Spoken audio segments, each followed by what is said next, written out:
والله انك مفخره عز وهبه، يما تركية عريبة السلايل، تستحق المدح وحروف العذيبه، يا الامير الفارقه بين المثايل، يا الغلا والمدح من وين ابتدي به، بجمالك او طبوعك والخصايل، فيك زين الحور واوصافك عجيبه، مرد اصيله من نص الاصايل، بنت شيخ قرمي حلل الصعيبه، من قبيله ترتقي في كل طايل، يا الغلا والمدح من وين ابتدي به، في جمالك او طبوعك والخصايل، فيك زين الحور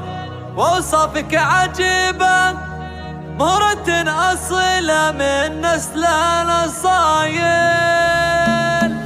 والله انك مفخره عز وهبه، يما تركية عريبة السلايل، تستحق المدح وحروف العذيبه، يا الامير الفارقه بين المثايل، يا الغلا والمدح من وين ابتدي به، لجمالك او طبوعك والخصايل، فيك زين الحور واوصافك عجيبه، مرد اصيله من نص الاصايل، بنت شيخ قرمي حلل الصعيبه، من قبيله ترتقي في كل طايل، بالكرم والجود مدتك رحيبه، ما تشابه مدتك الا المخايل، ابو تركي شيخ له قدر وهبه، الكريم الشامش هيا الانتقايل، فكري بالطيفان ونشهته بالطيبه، ما يقلط بالصحون الا الجزايل، فاتح بيته وجاره يعتني به، فحبيب الكل كسب الجمايل، وفي بناتهم ترى اوصاف عجيبه، نراها اللي زينها فوق المثايل، والحاله بريم بواصف رهيبه،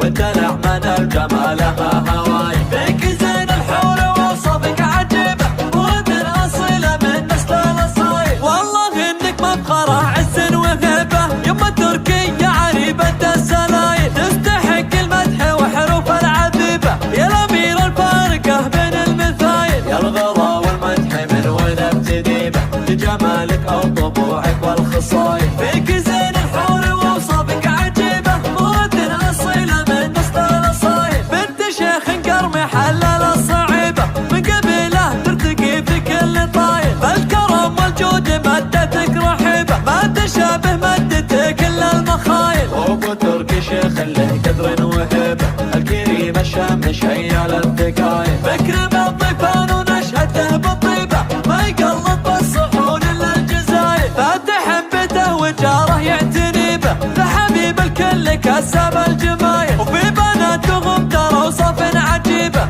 نراها اللي زينها فوق المثايل، والحاله بريم بواصف رهيبه، والدلع من الجمالها